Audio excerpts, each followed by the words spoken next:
Bismillahirrahmanirrahim. Assalamualaikum warahmatullahi wabarakatuh. Alhamdulillah wassalatu wassalamu ala rasulillah Sayyidina Muhammad ibn Abdillah wa ala alihi wa sahbihi wa man walah. La hawla wa la quwata illa billah, ma ba'd. Subhanaka la ilma lana illa ma 'allamtana innaka antal alimul hakim. Rabbi shrah li sadri wa yassir li amri wa hlul 'uqdatam min lisani yafqahu qawli. Baik, kita lanjutkan kajian kita kitab Risalatul Mu'awanah yang dikarang oleh Al-Habib Abdullah Ibn Alawi bin Muhammad Al-Haddad yang punya Sohibu Rotib Al-Haddadnya. Baik, Al-Fatihah.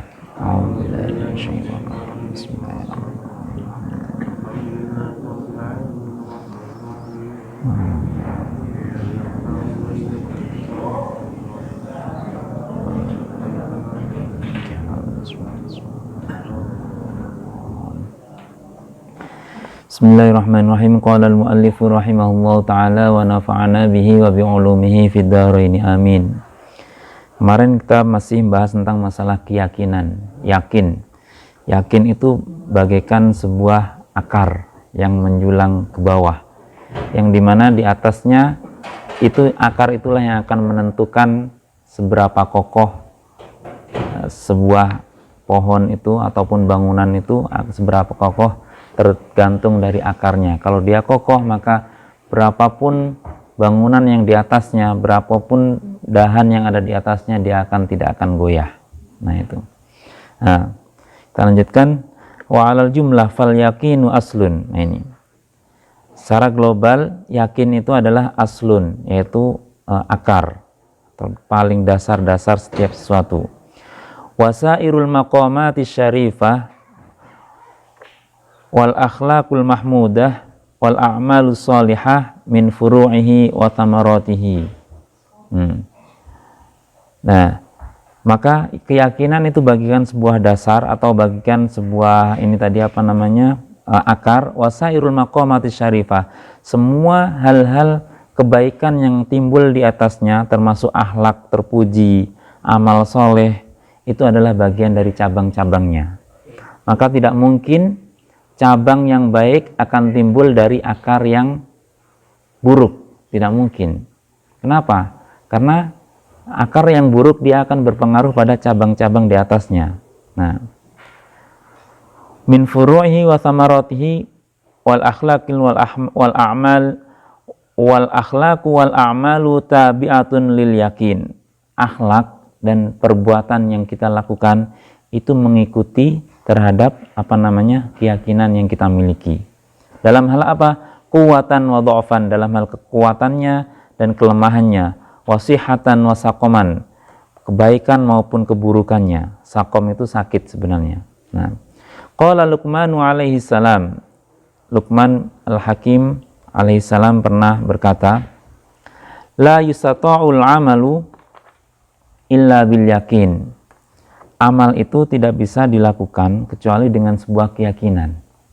Nah, wala ya'malul abdu illa biqadri yakinihi.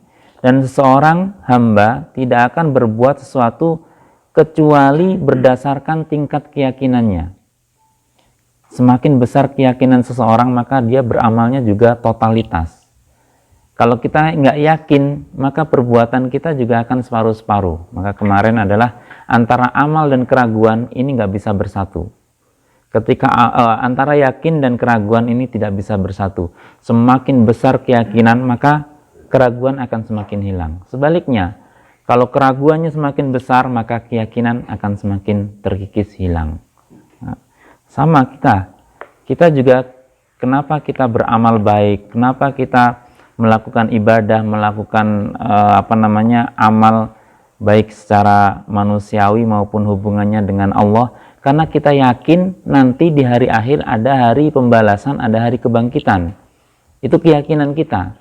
Seandainya kita nggak yakin dengan hari kebangkitan, mungkin kita nggak akan beramal Ngapain harus capek-capek puasa? Ngapain harus capek-capek sholat? Seperti itu. Maka orang-orang yang tidak bertuhan, dia hanya keyakinannya sebatas duniawi saja. Bisa kita lihat di lingkungan kita sekitarnya kan. Orang yang nggak punya keyakinan hari akhir, dia hanya mengumpulkan duniawinya untuk apa? Untuk bekal kalau dia sudah tua, sudah cukup sampai di situ. Tapi kita tidak. Kita bukan hanya mengumpulkan uang untuk sarana ibadah juga, tapi juga mengumpulkan ibadah, mengumpulkan pahala sebanyak-banyak mungkin. Kenapa? Karena keyakinan kita di akhir nanti ada hari pembalasan itu. Nah, keyakinan itulah yang mendasari setiap perbuatan yang kita lakukan. Nah, wala yaksuru amaluhu hatta yang kusoyakinuhu. Amal perbuatan seseorang tidak akan berkurang kecuali kalau keyakinannya itu berkurang. Semakin berkurang keyakinan kita, maka semakin berkurang juga amal kita. Ini dalam setiap hal. Mungkin dalam suami istri, semakin hilang kepercayaan kepada hubungan suami istri ini, maka semakin juga hilang rasa kesetiaan itu. Pasti di situ. Semua hal. Nah itu. Walihada qala Rasulullah sallallahu alaihi wasallam. Atas dasar inilah Rasulullah sallallahu alaihi wasallam pernah bersabda, al-yakinu al-imanu kulluhu. Keyakinan adalah keimanan secara keseluruhannya.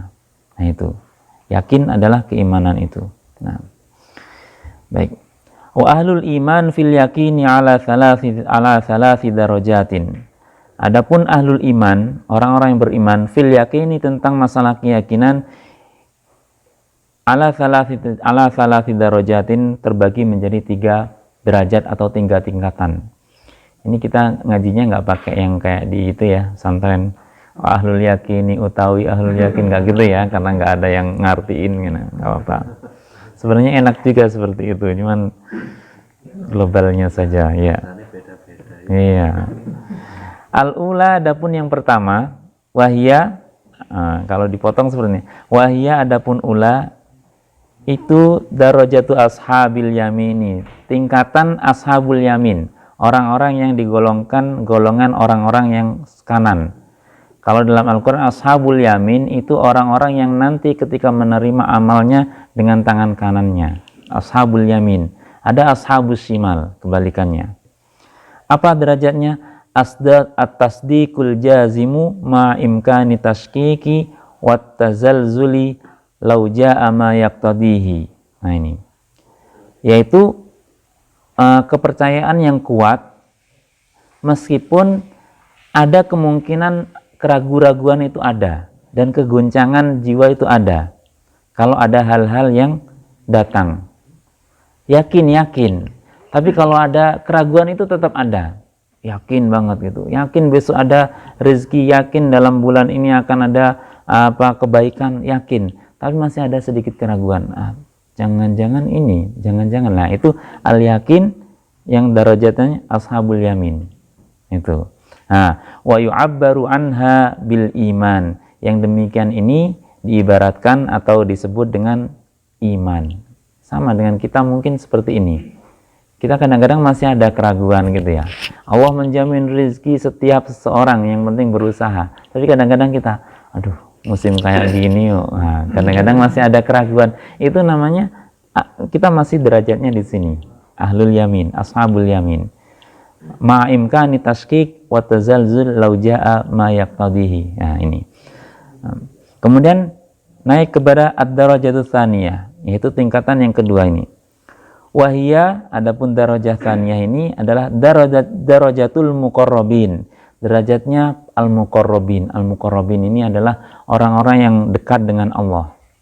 Muqarrab, qarraba yuqarribu, yang mendekatkan diri. Muqarrabin, orang-orang yang mendekatkan diri kepada Allah. Ya. Apa itu al-istila'ul imani al-qalbi? Yaitu keimanan yang menguasai dalam hati. Nah, wa thabatuhu fihi hatta la yujawiza an-naqido, dan ketetapan iman yang ada dalam hati sehingga tidak bisa dilampaui oleh hal-hal yang bisa merusak atau keraguan-keraguan itu. Nah ini tingkatannya seperti itu. Jadi tidak sampai keraguan itu masuk. Jadi sudah benar-benar tetap dalam hati. Bal la yatasawwaru wujuduhu fadlan an imkani. Bahkan tidak terbesit pun adanya keraguan itu, meskipun itu kemungkinan ada. Keraguan kemungkinan ada, tapi tidak terbesit sama sekali. Ini adalah keyakinan derajatnya ahlul muqarrabin. Wa fi hadhihi darajah yasirul ghaibu ka'annahu syahadah. Dan dalam derajatnya orang-orang yang seperti ini, yasirul ghaibu, hal-hal yang gaib itu menjadi ka'annahu syahadah, seakan-akan tanpa gitu. Jadi ketika berbicara masalah surga, orang-orang yang ada di derajat ini udah seakan-akan tanpa yang ada di depannya. Wah, surga itu seperti ini. Kalau yang di atas tadi mungkin yakin juga, tapi masih ada keraguan-keraguan. Oh, jangan-jangan seperti itu. Tapi yang derajat yang muqarrabin ini nggak ada. Kenapa? Seakan-akan tanpa. Ketika berbicara masalah neraka, yakinnya full yakin dengan neraka itu ada dan siksanya juga ada, maka tanpa seperti ada siksa benar-benar. Makanya orang-orang yang ketika baca Quran ada yang nangis, ada yang itu kadang-kadang juga meresapi itu semuanya. Itu yasirul ghaibu ka'annahu syahadah, seakan-akan yang gaib itu seakan-akan ada di depan kita. Nah itu. Wa yu'abbaru anha bil yakin. Inilah yang disebut derajat yang seperti inilah yang disebut dengan keyakinan, yang benar-benar keyakinan. Kalau yang di atas tadi disebut namanya iman, masih hanya percaya saja. Yang ini sudah keyakinan seperti itu. Nah, kemudian ad-darajatus tsalitsah, tingkatan yang ketiga. Wahia, adapun derajat ats-tsalitsah, darajatun nabiyyin, yaitu derajatnya para nabi, para anbiya. Wakum mali warasatihim minasiddiqin, dan semua golongan pewaris nabi, minasiddiqin, dari orang-orang yang jujur, orang-orang yang baik. Pewaris nabi yaitu al-ulama warasatul anbiya. Ini derajatnya seperti ini, yang derajat yang ketiga. Apa itu? Ayyasirul ghaibu syahadatun. Hal-hal yang gaib menjadi tanpa. Kalau yang kedua tadi seakan-akan tanpa, seakan-akannya. Kalau yang ini benar-benar tampak. Nah ini para nabi. Jadi para nabi itu benar-benar tampak. Gitu. Ayyasirul ghaibu syahadah. Yang gaib itu menjadi tanpa, benar-benar nyata. Wa yu'abbaru anha. Nah, wa dzalika fadlullahi, dan yang seperti ini adalah fadlullah, yaitu anugerah Allah, yu'tihi, yang diberikan fadl ya, man, kepada seseorang, yasha'u, yang Allah kehendaki. Wallahu dzul fadlil azim, dan Allah memiliki anugerah yang sangat agung. Nah ini derajatnya para nabi. Jadi ada 3 tadi ya, derajat keyakinan itu. Nah kita bisa evaluasi, kita masih masuk di derajat yang mana. Kemungkinan masih derajat yang pertama tadi, tingkatan pertama itu masih bagus. Ya, mudah-mudahan bisa masuk pada tingkatan kedua, yaitu al-muqarrabin tadi. Nah, kalau sudah seperti itu, kalau berbicara masalah neraka langsung seakan-akan nyata. Surga, neraka seakan-akan nyata. Berbicara masalah apa semuanya, yang itu adalah dijelaskan oleh Allah ataupun disampaikan oleh Rasulullah melalui hadis-hadisnya. Jadi kepercayaan itu totalitas. Ibaratnya kalau zaman dulu, sebelum ada video call, itu kan kita telepon hanya pakai suara saja. Nah, pakai suara itu kita hanya bisa membayangkan. Kalau kita telepon anak kita yang masih kecil, oh lagi main, kita bayangin dia lagi ngapain gitu kan. Itu hanya bayangan. Itu yang derajat yang kedua tadi, seakan-akan nyata. Tapi kalau yang derajat nabiin tadi, video call sudah, itu nyata adanya. Lagi main, benar-benar main gitu kan, nggak bisa dibohongi. Nah itu derajatnya, seperti itulah ya, gambarannya kurang lebih. Nah ini masalah keyakinan yang digambarkan oleh Al-Habib Al-Haddad ini. Baik, kemudian masuk pada selanjutnya, ini masalah faslun, pasal berikutnya tentang masalah niat. Jadi setelah keyakinan diperkuat baru niat. Kenapa? karena niat ini nanti ada kaitannya dengan sebuah keyakinan. Nah, wa alaika, dan hendaknya untukmu ya akhi, wahai saudaraku, bi islahin niyati wa ikhlasiha, untuk memperbaiki niat dan mengikhlaskannya. Maksudnya menjadikan niat itu ikhlas hanya semata-mata karena Allah. Ada islahun niat wa ikhlasuha. Jadi pertama itu diperbaiki niat kita, baru kita ikhlas niatnya ini karena Allah. Jadi kenapa? Karena kalau ada yang niatnya nggak baik, kemudian mau diikhlaskan, bagaimana mau ikhlas seperti itu, niat seperti itu. Nah, maka yang terdahulu adalah, yang paling dahulu yang harus diperbaiki adalah islahun niat, memperbaiki niatnya terlebih dahulu. Wa tafakkudiha, kemudian kita tafakud itu semacam ada dalam Al-Quran itu wa tafaqqadat tayru, dia inspeksi itu apa? Ngecek, cek recheck. Nah, kalau itu Nabi Sulaiman wa tafaqqadat tayra faqala ma liya la aral hudhud, ketika Nabi Sulaiman mengecek burung-burung tapi tidak melihat hudhud. Nah, ini wa tafaqqudiha, harus ngecek, kita cek niat kita. Nah, wa tafakkuri fiha, kemudian kita tafakkur, kita fikir kembali niat saya, apakah sudah benar selama ini. Lah ini, kalau yang pertama tadi islahun niyah adalah buat yang pertama kali mau melakukan sesuatu, tapi yang tafakkur, ngecek ini adalah orang yang sudah melakukan perbuatan. Seperti kita sekarang, kita semuanya sudah bekerja di Korea sudah berapa lama, kita cek kembali niat kita dulu, seperti apa niatnya, benar apa lillah atau cuma lelah. Nah, kalau lelah ya dapatnya lelah nanti, kalau lillah ya dapatnya plus nanti. Nah, itu kita cek kembali, wa tafakkudiha, wa tafakkuri, berpikir di dalam niat itu, qabla dukhuli fil amal, sebelum masuk pada perbuatan. Nah, ini kita kembali, kita cek lagi, benar nggak ini.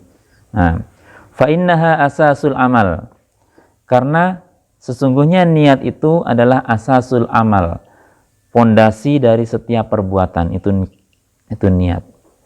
Wal a'malu tabi'atun laha, sedangkan perbuatan-perbuatan itu tabi'atun laha, akan mengikuti kepada niatnya. Hasanatan wa qabhan, wasihatan wa fasadan, baik buruknya, sah dan tidaknya sebuah perbuatan itu tergantung pada niatnya. Makanya puasa ini kita niat.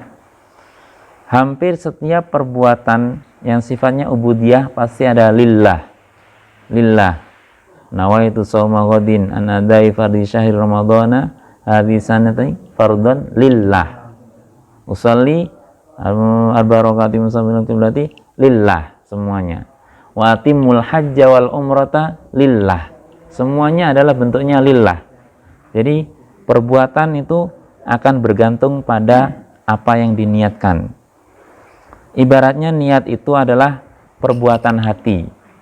Nah, hati inilah yang mengontrol kita. Ibaratnya kalau kita dari masjid mau pergi ke tempat kerja, pasti dalam hati kita terbesit. Maka otomatis anggota badan kita akan menuju ke sana. Akan menuju ke mana? Ke tempat kerja. Nggak mungkin kerjanya contohnya di Busan, perginya ke Changwon. Nggak mungkin. Kenapa? Karena itu ada kesatuan antara amal dan niat itu. Kalau sudah kesatuan ini nggak sinkron, ini bahaya. Ini bahaya. Pasti ada yang konslet di sana. Iya. Mungkin pernah ya ada yang mau ke Busan, tahu-tahu ke Changwon. Kalau salah, kalau nyasar itu wajar, nyasar karena GPS-nya. Tapi kalau memang niatnya arahnya sana, lewatnya sini, ya itu nggak mungkin. Kenapa? Itu makanya niat itu adalah pondasinya. Makanya waqad qala sallallahu alaihi wasallam, Rasulullah sallallahu alaihi wasallam pernah bersabda, innamal a'malu binniyati, sesungguhnya setiap amal-amal perbuatan itu tergantung pada niatnya. Wa innama likulli imri'in ma nawa, dan sesungguhnya setiap seseorang itu akan mendapatkan apa yang sesuai dengan apa yang dia niatkan. Fa'alaika, maka hendaknya bagimu wahai saudaraku, ini kata Imam Al-Haddad, alla taqula qaulan, jangan berkata sebuah ucapan, wala ta'mala amalan, dan jangan sampai mengerjakan perbuatan, wala ta'zima ala amrin, dan jangan sampai menyengaja sesuatu, illa wa takunu niyyatuka bidzalika at-taqarrubu ilallahi ta'ala, kecuali niatmu atas semuanya itu adalah hanya semata-mata at-taqarrub, untuk mendekatkan diri kepada Allah Subhanahu wa taala. Ini diingatkan kita. Kemudian wabtigha ustawabi, at-taqarruba wabtigha ats-tsawabi, dan mencari pahala, allazi rattabahu subhanahu alal amril manwi, yang Allah berikan itu atas dasar konsekuensi atas sesuatu yang diniatkan tersebut. Nah, min babil minnah wal fadl, dari bab tentang masalah anugerah dan al-fadl dan rahmat. Nah, jadi semuanya diniatkan untuk taqarrub, mendekatkan diri kepada Allah. Tujuannya apa? Mendapat pahala. Niat seperti ini, niat yang minimal itu boleh. Jadi kita berharap pahala itu wajar. Jadi jangan, itu bukan hal yang hina. Diperbolehkan. Kecuali nanti ada tingkatan-tingkatan tertentu yang di situ sudah tidak berharap pahala lagi. Jadi beramal itu karena Allah, sudah tidak berharap pahala dari Allah. Terserah Allah, yang penting Allah ridho, itu saja. Itu nanti tingkatan-tingkatan yang sudah al-muqarrabin nanti. Kalau kita nggak apa-apa. Kita beramal takut sama neraka, nggak apa-apa. Kita beramal karena mengharap surga, nggak apa-apa. Karena ini wajar yang seperti ini. Dan yang seperti ini kan memang Allah janjikan. Siapa yang beramal baik, Allah balas dengan surga. Sebaliknya, yang buruk pun Allah balas dengan neraka. Ini wajar seperti ini. Nah, yang seperti itu. Ya. Wa'alam, dan ketahuilah, annahu la yasluhu taqarrubu ilallahi ta'ala illa bima syara'ahu ala lisani rasulihi minal faraidi wan nawafil. Ketahuilah bahwasanya mendekatkan diri kepada Allah Subhanahu wa taala itu tidak bisa dilakukan kecuali dengan sesuatu yang sudah disyariatkan melalui lisan baginda Rasulullah sallallahu alaihi wasallam tentang hal-hal yang sudah difardukan ataupun hal-hal yang sudah disunnahkan. Jadi batasannya untuk taqarrub kepada Allah itu adalah yang wajib dan sunnah. Loh, yang lainnya nggak ada selain itu. Lalu bagaimana dengan kita makan, kita niatkan taqarrub lah? Karena niatnya taqarrub kepada Allah itu adalah sunnah, seperti itu. Nanti ada yang sifatnya mubah, itu derajatnya bisa naik tergantung niatnya. Nah, nanti ada seperti itu. Jelaskan di bawah nanti. Jadi tadi ya, jadi batasannya adalah wajib. Taqarrub yang paling baik kepada Allah adalah dengan hal-hal yang wajib. Sholat fardu, puasa, termasuk ini adalah kita niatkan taqarrub kepada Allah, itu hal yang terbaik. Selanjutnya adalah sunnah-sunnah. Apa yang disunnahkan oleh Rasulullah melalui syariat Islam, itu adalah bagian kebaikan yang bernilai taqarrub pada Allah Subhanahu wa taala. Nah, wa qad tu'athiru niyyatus shadiqatu fil amril mubah. Nah ini. Terkadang niat yang baik itu akan berpengaruh pada hal-hal yang sifatnya mubah. Mubah itu hal yang boleh. Jadi dalam hukum Islam itu kan ada wajib lawannya haram, sunnah lawannya makruh. Hal yang tidak masuk di sini adalah mubah. Mubah ini yang boleh dilakukan tidak berpahala, ditinggalkan pun tidak berpahala. Kalau sunnah dilakukan berpahala, ditinggalkan rugi, tapi tidak apa-apa tapi rugi gitu. Ya, itu masalahnya biasanya, karena tidak apa-apa akhirnya kita ninggalin sunnah. Ya, rugi tapi memang nggak dosa gitu, nggak dosa tapi ruginya. Kalau wajib dilakukan berpahala, ditinggalkan dosa. Kebalikannya, kalau haram dilakukan dosa, ditinggalkan berpahala. Nah itu. Nah, kalau hal yang mubah itu bisa naik peringkatnya berdasarkan dengan niat yang kita lakukan. Ini maghrib ya. Ya, sekali. Fayasiru kurbatan min haitsu innalil wasail hukmul masaid.